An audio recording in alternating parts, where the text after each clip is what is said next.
প্রিয় শিক্ষার্থীরা, তোমাদের চতুর্থ শ্রেণীর বিজ্ঞান বইয়ের সপ্তম অধ্যায়ের আর একটি নতুন লেকচার নিয়ে হাজির হলাম আমি রুবেল। এই লেকচারে 53 এবং 54 নম্বর পৃষ্ঠা নিয়ে আলোচনা করা হবে। তো চলো লেকচার শুরু করা যাক। তো দেখো, 53 পৃষ্ঠায় রয়েছে 3 নম্বর, বলছে যে প্রাকৃতিক সম্পদ সংরক্ষণ।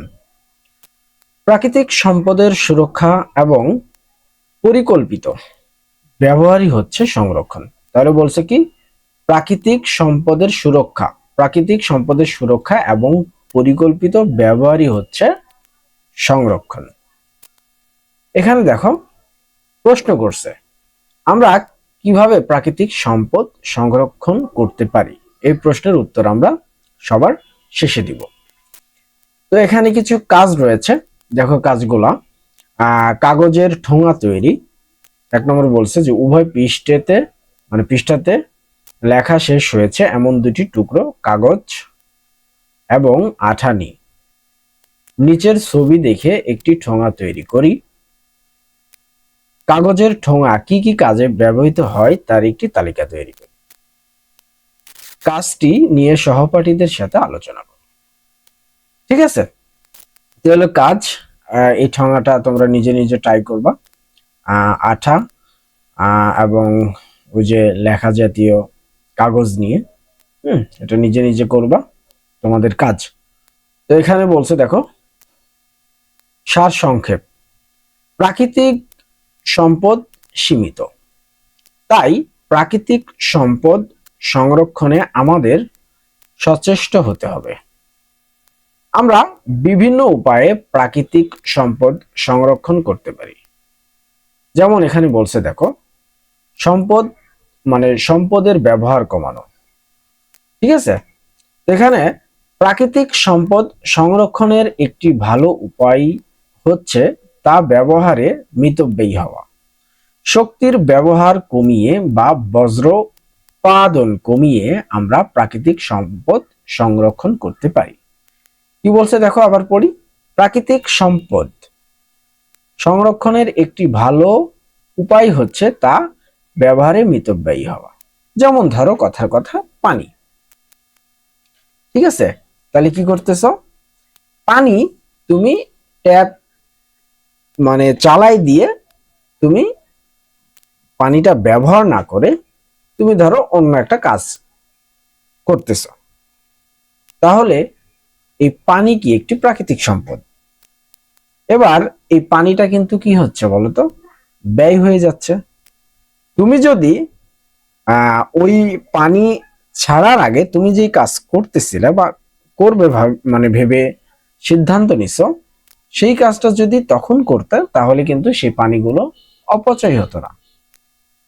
ঠিক আছে, এখানে বলছে শক্তির ব্যবহার কমিয়ে বা বজ্র উৎপাদন কমিয়ে। শক্তির ব্যবহার কমিয়ে বা বজ্র উৎপাদন কমিয়ে আমরা প্রাকৃতিক সম্পদ সংরক্ষণ করতে পারি। যেমন রান্না শেষে চুলা নিভিয়ে ফেলা। যেমন গ্যাসের কথা, তুমি রান্না শেষ হয়ে গেছে, তুমি চুলাটা নিভাও নাই, জ্বালিয়েই রাখছো, তাহলে কি প্রাকৃতিক সম্পদ অপচয় হয়ে যাচ্ছে। আর যদি তুমি মিতব্যয়ী হও বা সচেতন হও, তাহলে কি রান্নার শেষে চুলাটা কি করে দিবা, বন্ধ করে দিবা। যেমন সিলিন্ডার গ্যাস কেনা গ্যাস যখন তুমি রান্না করবা, তখন কি রান্নার শেষে চুলা জ্বালিয়ে রাখবা? অবশ্যই না। তাহলে যখন তুমি প্রাকৃতিক গ্যাস নেবা, প্রাকৃতিক গ্যাস বলতে আমরা যে লাইনের গ্যাসগুলোকে বোঝাই, সেই গ্যাস যখন তুমি ব্যবহার করবা, তখন সেই জিনিসটা তোমার মাথার ভেতরে রাখতে হবে যে আমার এই বিষয়টা সচেতনতার সঙ্গে করতে হবে। আবার বলছে দেখো এখানে, সম্পদের পুনর্ব্যবহার। কাগজ দিয়ে ঠোঙা বানিয়ে কিভাবে পুনরায় ব্যবহার করা যায়, আমরা উপরের কাজটি থেকে তাদের জেনেছি। এটা তোমরা বাসায় নিজে নিজে করবা, করলেই বুঝতে পারবে বা জানতে পারবা। কোনো জিনিসকে পুনরায় ব্যবহার করে আমরা বজ্র কমাতে পারি এবং প্রাকৃতিক সম্পদ সংরক্ষণ করতে পারি। কোনো জিনিসকে রিসাইকেল করা বা ফেলে দেওয়ার পূর্বে তা বারবার ব্যবহার করা উচিত। কোনো জিনিস ভেঙে গেলে তা ফেলে না দিয়ে বা নতুন ক্রয় না করে মেরামতের চেষ্টা করা উচিত। ধরো তোমার কাছ থেকে কি করেছো, তুমি একটা মজুর বোতল কিনছো, ধরো 2 লিটারের একটা মজুর বোতল কিনছো, তোমার মজু খাওয়া শেষ হয়ে গেল, তখন কি করবা, বোতলটা ফেলে দিবা। ফেলে না দিয়ে তুমি এই বোতলটাকে যদি অন্য কাজে লাগাও, তাহলে দেখা যাচ্ছে আহ তোমার এই জিনিসটা খুব গুরুত্বপূর্ণ একটা কাজে আসবে। যেমন ধরো, কথার কথায় এই বোতল দিয়ে তুমি ঘরের আহ এমন কিছু জিনিস তৈরি করতে পারবা, বা ফুলদানি টাইপের কিছু জিনিস তৈরি করতে পারবা, যে জিনিসটা তোমার ঘরের ভেতরে রাখলে তোমার ঘরের সৌন্দর্য বৃদ্ধি করে। ঠিক আছে, এরপরে আমরা চলে যাই 54 পৃষ্ঠায়। এখানে বলছে দেখো, সম্পদের রিসাইকেল করা। রিসাইকেলের মাধ্যমে পুরনো বস্তুকে নতুন বস্তুতে পরিণত করা হয়। তাহলে কিসের মাধ্যমে পুরনো বস্তুকে নতুন বস্তুতে পরিণত করা হয়? রিসাইকেলের মাধ্যমে। জিনিসপত্র রিসাইকেল করলে প্রাকৃতিক সম্পদের উপর চাপ কম পড়ে। যেমন আমরা যদি কাগজ রিসাইকেল করি, তাহলে নতুন কাগজ তৈরির জন্য গাছ কাটার পরিমাণ কমবে। যদি পুরাতন কাগজগুলোই রিসাইকেল পদ্ধতিতে ব্যবহার করতে থাকি, তাহলে কিন্তু আমাদের গাছ কাটা পরিমাণটা কমবে। এখন গাছ কাটার পরিমাণটা কমলে তুমি আমি খুব ভালো করেই জানি আমাদের কি কি উপকার হতে পারে, এবং গাছ আমাদের জন্য কি কি করে এবং কি কি উপকার করে, এটা কিন্তু তুমি আমি সবাই জানি। তাহলে এই জিনিসটা যদি রিসাইকেল করি, তাহলে আমাদের সেই গাছ নামক যে বন্ধু, এই বন্ধুটা কিন্তু কম কাটা পড়বে। ওকে, নবায়নযোগ্য জ্বালানি ব্যবহার। মানুষ প্রধানত অনবায়নযোগ্য প্রাকৃতিক সম্পদ যেমন তেল, কয়লা এবং প্রাকৃতিক গ্যাস ব্যবহার করে বিদ্যুৎ উৎপাদন করে। তাহলে কি কি ব্যবহার করে বিদ্যুৎ উৎপাদন করতেছে? তেল, কয়লা, প্রাকৃতিক গ্যাস। তেল, কয়লা, প্রাকৃতিক গ্যাস ব্যবহার করে বিদ্যুৎ উৎপাদন। এগুলো একবার ব্যবহারেই নিঃশেষ হয়ে যায়। তাই নবায়নযোগ্য প্রাকৃতিক সম্পদ যেমন সূর্যের আলো, বায়ু প্রবাহ এবং পানির স্রোত আমাদের ব্যবহার করতে হয়। অভ্যাসের পরিবর্তন। প্রাকৃতিক সম্পদ সংরক্ষণের সবচেয়ে ভালো উপায় হচ্ছে অভ্যাসের পরিবর্তন করা। অপ্রয়োজনে বাতি জ্বালিয়ে না রেখে আমরা শক্তির ব্যবহার কমাতে পারি। কাগজের উভয় পৃষ্ঠাতে লিখে আমরা কাগজের অপচয় কমাতে পারি। আমার ব্যবহৃত কৌটা বা পুরাতন অ্যালুমিনিয়ামের জিনিসপত্র রিসাইকেল করে নতুন জিনিসপত্র তৈরি করতে পারি। তাহলে এটা হলো আমাদের অভ্যাসের পরিবর্তন করতে হবে। এখানে বলছে দেখো, একটা ছক দেওয়া রয়েছে এবং বলছে প্রাকৃতিক সম্পদ সংরক্ষণের জন্য আমরা কি কি করব, তাই না? এই যে দেখো, এই প্রশ্ন, আমরা কিভাবে প্রাকৃতিক সম্পদ সংরক্ষণ করতে পারি, দুইটা প্রশ্ন আমরা একসঙ্গে উত্তর দিয়ে ফেলবো। তো চলো আমরা এক এক করে উত্তর দিই। তো দেখো, এখানে বলছে প্রাকৃতিক সম্পদ সংরক্ষণ করার জন্য আমরা নিম্নলিখিত পদক্ষেপগুলো করতে পারি। 1 নম্বর দেখো, বলছে উপযুক্ত ব্যবহারের অভ্যাস তৈরি করা। যেমন তুমি এখানে দেখবা, পানির অপচয় বন্ধ করুন এবং পানি সাশ্রয়ী পদ্ধতি ব্যবহার করুন।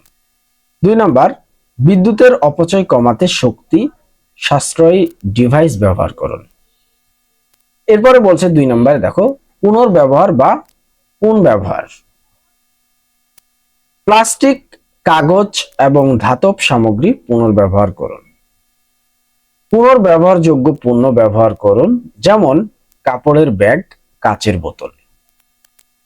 এরপরে বলছে দেখো,